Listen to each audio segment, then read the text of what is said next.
Are you ready? Let's get started. My name is TB Wirma and I'm from TBI class 5C, and this video I wanna explain about peserta pendidikan Islam from group 10 by TB Wirma. Oke, yang pertama itu makna peserta didik. Apa sih peserta didik itu? Peserta didik ialah istilah yang digunakan di Indonesia untuk istilah ini merujuk pada individu yang mengikuti proses pendidikan atau pembelajaran. Nah, biasanya nih istilah ini digunakan untuk penyebutan siswa atau mahasiswa yang terdaftar dalam suatu lembaga pendidikan, baik di tingkat sekolah dasar, menengah, maupun pendidikan tinggi. Nah, dalam pendidikan Islam, ada nih yang namanya konsep mutu alim, ada yang namanya konsep mutu adib, dan mutorobi. Nah, apa sih mutu alim ini? Nah, mutu alim ialah istilah dalam bahasa Arab yang merujuk pada seseorang peserta didik atau murid yang sedang mengikuti proses belajar atau pendidikan dalam Islam tentunya. Nah, dengan kata lain ini nih, mutu alim adalah seseorang individu yang tengah mengalami fase perkembangan atau pertumbuhan fisik, baik dari segi fisik, mental maupun pikiran. Nah, mutu alim adalah jadi nih si mutu alim ini setiap individunya, terus setiap peserta didiknya itu sepanjang hidupnya selalu dalam perkembangan. Nah, kaitannya dengan pendidikan adalah bahwa perkembangan mutu alim ini, yang mutu alim itu selalu menuju pada kedewasaan, di mana semuanya itu terjadi karena adanya bantuan dan bimbingan yang diberikan oleh pendidik atau guru. Nah, selanjutnya yang kedua nih, mutu adib. Mutu adib. Nah, dalam perspektif falsafah pendidikan Islami, nah mutu adib ialah peserta didik yang senantiasa berada dalam proses pendisiplinan adab ke dalam jisemnya dan ruhnya. Nah, dalam pendidikan Islam menggambarkan peserta didik ini tidak hanya cerdas secara akademik, tapi juga memiliki adab, akhlak, etika yang baik sesuai dengan ajaran Islam. Nah, pokoknya nih si konsep mutu adib ini menekankan pentingnya keseimbangan antara pengetahuan dan pengembangan karakter serta penerapan nilai agama. Nah, selanjutnya yang ketiga itu ada mutorobi. Mutorobi adalah peserta didik dalam arti seorang peserta didik ini yang senantiasa membutuhkan pendidikan, baik dalam arti pengasuhan dan pemeliharaan fisik, biologis, penambahan pengetahuan dan keterampilan, tuntunan dan pemeliharaan diri, serta pembimbingan jiwa dengan pendidikan itu. Nah, mutorobi pada akhirnya fungsi dan tugas penciptanya oleh Allah SWT.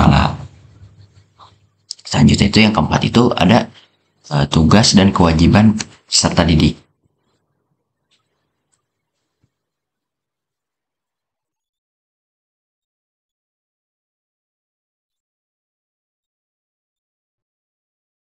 Nah, dalam pemahamannya peserta didik itu kan bersifat pribadi atau individual. Nah, walaupun pemahaman karakteristik yang bersifat dominan ketika dalam kelompok juga penting, juga ada tugas dan kewajiban peserta didik yang mencakup kehadiran yang konsisten, partisipasi aktif peserta didik tentunya, pengerjaan tugas, kepatuhan terhadap aturan, dan pengelolaan waktu yang baik. Dengan menjalankan tugas dan kewajiban ini, seorang peserta didik tidak hanya mendukung proses belajar mereka sendiri, tetapi juga berkontribusi pada lingkungan peserta didik yang positif dan produktif. Selanjutnya itu yang kelima ini ada hakikat peserta didik. Nah, hakikat peserta didik mencakup pemahaman bahwa peserta didik ini menciptakan individu yang aktif, unik, dan terhubung dengan konteks sosial. Pendidikan harus disesuaikan dengan kebutuhan peserta didik, melibatkan mereka secara aktif dalam proses belajar, memberikan dukungan untuk mencapai tujuan peserta didik, serta kita sebagai guru harus memfasilitasi perkembangan mereka secara holistik. Dengan pendekatan yang tepat tentunya, peserta didik dapat berkembang menjadi individu yang berpengetahuan, terampil, dan siap berkontribusi positif dalam masyarakat. Yang keenam itu ada tujuan pendidikan Islam. Tujuan pendidikan Islam melibatkan dimensi yang luas, mencakup aspek spiritual, moral, dan sosial. Pendidikan dalam Islam tidak hanya bertujuan untuk mengembangkan pengetahuan akademik, tapi juga untuk membentuk karakter dan kepribadian yang sesuai dengan ajaran Islam. Nah, Nabi Muhammad SAW itu kan diutus di muka bumi ini untuk menyempurnakan akhlak.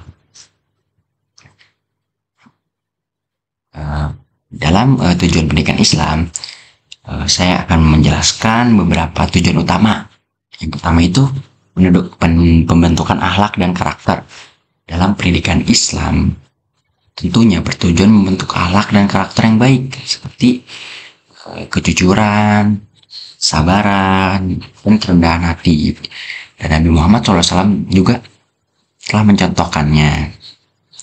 Pada intinya, kita umat Muslim berpaku atau berpatok kepada Al-Quran dan hadis. Selanjutnya ada taatan kepada Allah, membimbing peserta didik untuk memahami dan menerapkan prinsip-prinsip agama dalam kehidupan sehari-hari, termasuk ketaatan pada Allah dan Rasul-Nya.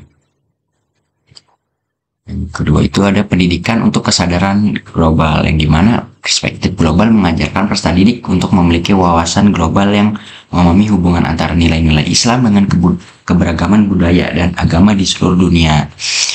Kontribusi positif ini kan mendorong peserta didik untuk berkontribusi secara positif dalam komunitas global dengan menjaga prinsip-prinsip Islam. Pada intinya, pendidikan Islam bertujuan untuk menghasilkan individu yang tidak hanya cerdas dan terampil, tetapi juga berakhlak baik dan beriman kuat dan berkontribusi positif terhadap masyarakat dan dunia.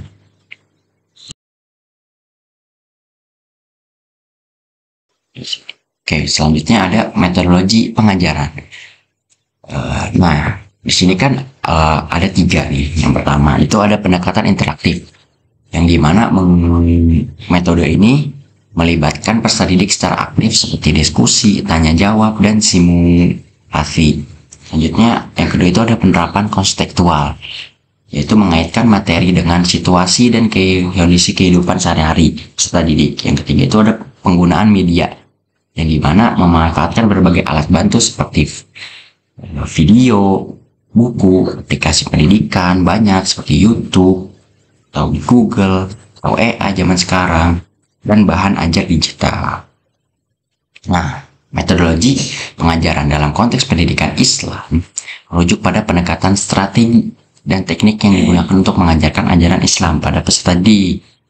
Tentunya dalam beberapa metodologi pengajaran yang sering digunakan dalam pendidikan Islam, seperti metode ceramah, yang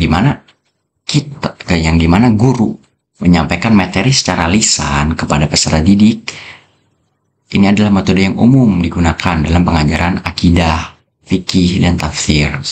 Ada juga nih metode diskusi. Peserta didik diajak untuk berdiskusi mengenai topik tertentu. Ini membantu mereka untuk memahami berbagai sudut pandang dan pengembangan pemikiran kritis sesuai dengan ajaran Islam.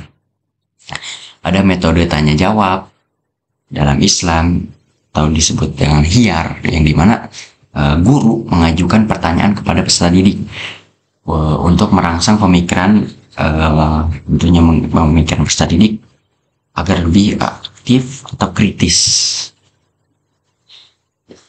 Dalam Islam juga ada metode pembiasaan atau uswah hasanah, yang dimana guru memberikan contoh perilaku Islami yang baik yang kemudian diikuti oleh peserta didik dalam kehidupan sehari-hari. Seperti seorang guru berbicara santun terhadap muridnya, tidak walaupun marah pun tidak berkata kasar, seperti itu. Terus selanjutnya dalam Islam juga ada metode pengalaman praktis. Peserta didik ini diajarkan untuk mempraktikkan ajaran-ajaran Islam seperti perintah sholat, zakat, dan puasa, sehingga mereka dapat memahami nih dan menghayati pentingnya ibadah dalam kehidupan sehari-hari.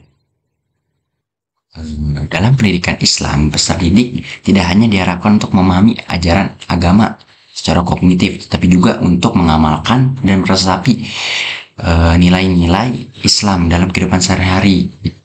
Dalam Islam, peserta didik juga dianggap sebagai amanah yang harus dididik dengan penuh tanggung jawab. Oleh karena itu, penting bagi kita nanti calon guru untuk memahami karakteristik peserta didik, baik dari segi usia, kemampuan, maupun latar belakang, agar metodologi pengajaran yang digunakan dapat disesuaikan dan efektif dalam penyampaian pesan-pesan Islam. Selanjutnya ada penilaian dan evaluasi. Yang pertama itu ada penilaian formatif, seorang guru mengadakan kuis, tugas, dan diskusi. Yang tadi saya telah sampaikan di metodologi pengajaran, hal ini bertujuan untuk memantau perkembangan belajar secara berkelanjutan. Selanjutnya ada penilaian sumatif, yang dimana guru melakukan ujian atau tes untuk mengevaluasi pemahaman peserta didik terhadap materi yang telah diajarkan. Selanjutnya ada evaluasi kinerja. Guru menilai keterampilan praktis dan penerapan nilai-nilai yang telah dipelajari dalam kehidupan sehari-hari. Penilaian dan evaluasi dalam konteks peserta didik dalam pendidikan Islam adalah proses penting untuk mengukur, menilai, dan menilai kemajuan serta pencapaian peserta didik dalam memahami, menghayati, dan mengamalkan ajaran-ajaran Islam. Nah, keduanya ini berperan dalam memastikan bahwa tujuan pendidikan Islam tercapai dengan baik dari segi kognitif, afektif, maupun psikomotorik. Evaluasi adalah proses yang lebih luas dari penilaian. Nah, evaluasi ini melibatkan analisis terhadap hasil penilaian untuk menilai efektivitas dari proses pembelajaran itu sendiri. Nah, dalam konteks pendidikan Islam, evaluasi tidak hanya sekedar melihat hasil akhir, tetapi juga mencakup yang pertama itu ada evaluasi proses, yang dimana menilai bagaimana proses pembelajaran berlangsung, apakah metodologi pengajaran yang telah saya jelaskan tadi sudah efektif.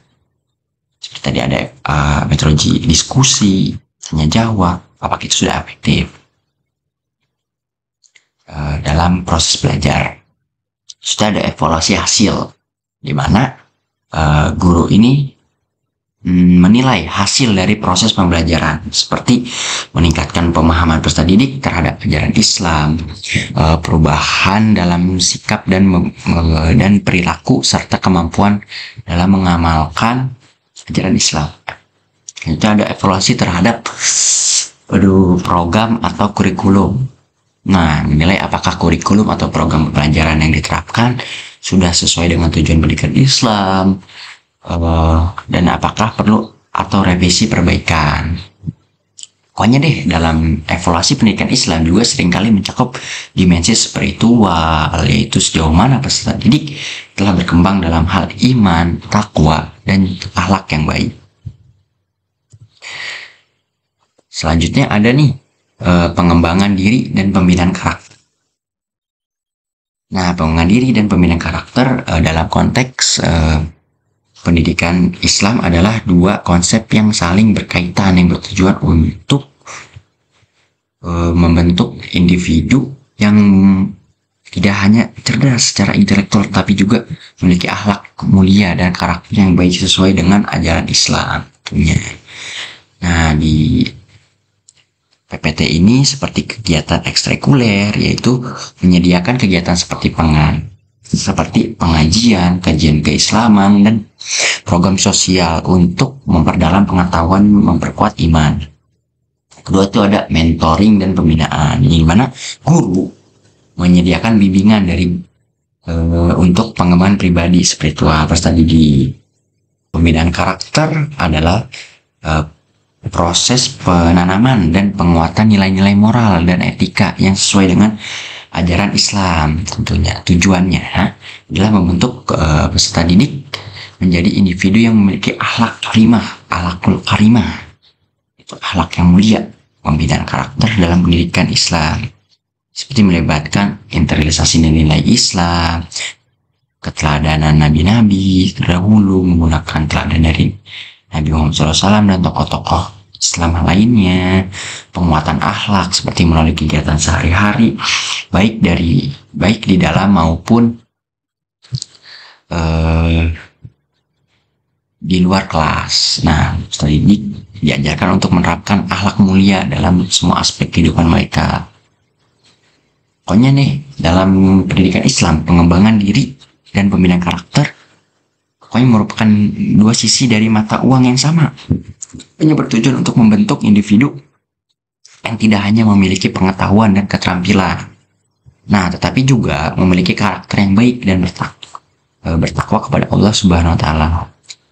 Hal ini nih penting untuk membentuk generasi yang mampu menghadapi tantangan zaman dengan tetap berpegang teguh pada nilai-nilai Islam. Tentunya.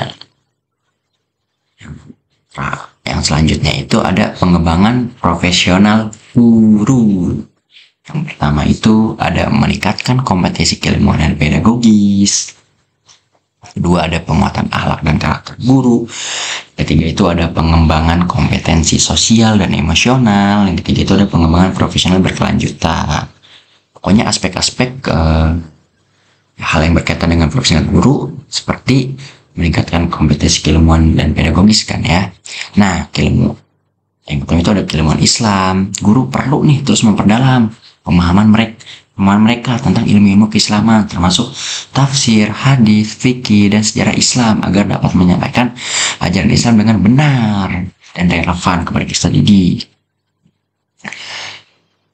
Juga pedagogi Islam, yaitu di mana pengembangan metode pengajaran yang efektif sesuai dengan nilai-nilai Islam ini mencakup pendekatan yang mendidik peserta didik dengan kasih sayang, sabar, serta memperhatikan perbedaan kita peserta didik nih.